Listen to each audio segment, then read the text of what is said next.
Welcome to today's podcast. I am your host, Nuhu Gaina. And today we're going to be diving into a very crucial topic that affects every teenager, and that is finding your identity in Christ, instead of the expectations of your friends or the society. This is such an important conversation, so let's get started. Now, let's face it. Growing up today comes with intense pressure. You might feel like you need to act in a certain way, think in a certain way, or just try to fit in with your friends or your social circles. Now, whether it's the pressure to wear the latest fashion trends or adopt the same beliefs as your peers, the expectations are overwhelming. This pressure can lead to confusion about who you really are. And you may find yourself asking, am I really this person? Or am I just trying to please others? Let me share a quick story that might resonate with you. Let me tell you the story of a teenager named Sarah. Sarah was very popular at school. She was always dressed in the latest styles and never missed out on what was going on. But deep down, she felt empty. She spent so much time trying to be like everyone else that she didn't even know who she was anymore. Sarah started feeling anxious whenever she wasn't getting enough likes on her posts or when she wasn't invited to the latest party. She was constantly worried about what others thought of her. Sarah was living for the approval of her friends rather than for herself, or more importantly, living for the approval of God. Now, this kind of pressure is something that many teenagers face today, and it can lead to a whole lot of identity crisis. And that is one of the biggest issues that teenagers face today. So instead of feeling secure in who they are, many young people feel lost, just like Sarah. They chase after trends or adopt personas that aren't true to themselves. This can lead to anxiety, to depression, and a sense of emptiness. But how do we deal with this? How can you as a teenager deal with this? The first step is for you to understand what it means to find your identity in Jesus. Galatians chapter 2 verse 20 tells us, Paul says, I have been crucified with Christ and I no longer live, but Christ lives in me. This means that your identity is not based on your accomplishments, your popularity, or your mistakes. It is deeply rooted in your relationship with Jesus. And you're a child of God. You are loved and accepted just as you are. Think about that for a moment. Imagine the freedom that comes with knowing that you don't have to earn your worth through the approval of others. Your value is already secured in Christ. It's like the story of the prodigal son in Luke 15. Even after making so many mistakes, the son was welcomed back by his father with open arms. That's how God sees you. No matter what you do, you are loved by God. Now that we've laid the foundation, let's look a little bit about some practical steps that can be helpful to you to help you embrace your identity in Christ. Number one is read the Bible.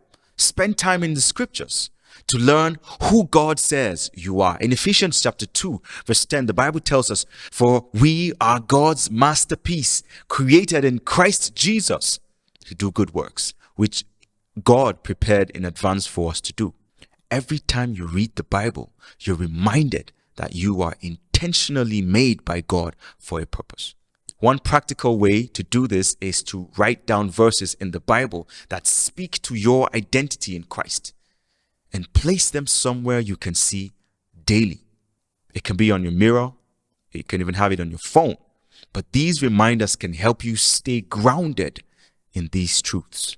The second thing is to talk to God, to pray.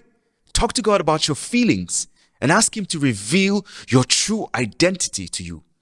Now, prayer is not just about asking God for things. It's about building a relationship with God. As you pray, you'll find out that your desires and your priorities are aligning to God. Consider keeping a prayer journal. Write down your thoughts, your struggles, and what you feel that God is telling you about who you are. Now, over time, what happens is that you'll see how God is shaping your identity. And one of the other things, again, is limiting social media. Social media can distort your view about yourself. It's easy to get caught up in comparing yourself to others. So take breaks from social media and focus on real life connections that encourage your faith. Set specific times during the day when you just unplug from social media. Use that time to connect with God, connect with your family and your friends who lift you up spiritually. You would notice how it changes the way you see yourselves. The fourth thing is to seek mentorship. Find a trusted adult, a mature believer who can guide you and help you to understand who you are in Christ. Their wisdom can provide a lot of valuable insight for you. Reach out to a youth leader, a youth pastor, or a family member who exemplifies strong faith in Jesus. Regularly talk with them, and they will help you to navigate these challenges and help you stay true to your identity in Christ.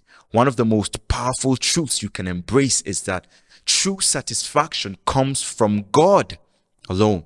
When you find your satisfaction in Him alone, you begin to see yourself through His eyes. A popular preacher called John Piper says, God is most glorified in us when we are most satisfied in Him. Now, this means that when you find your joy and worth and identity in God, you're living out your true purpose. But what does it really look like to be satisfied in God?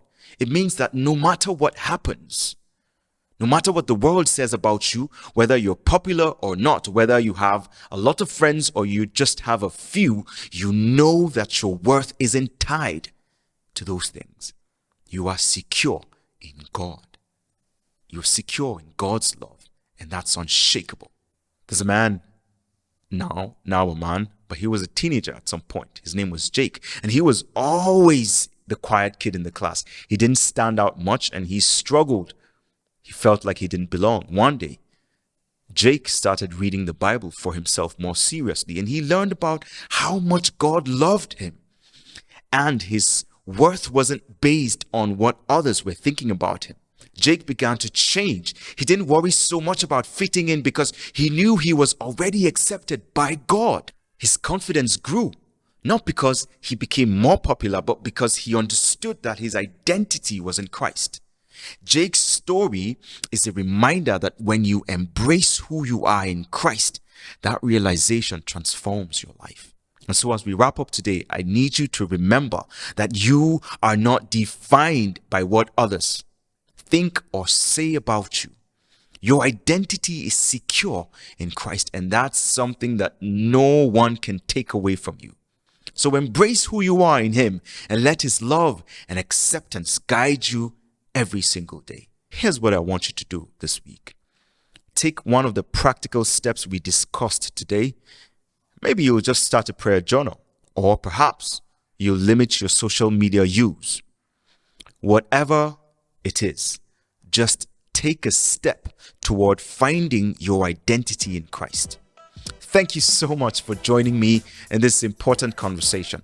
If you found this very helpful, then I'd like you to share it with a friend who might need some encouragement right now. Until next time, keep growing in your identity in Jesus. Have a very blessed week.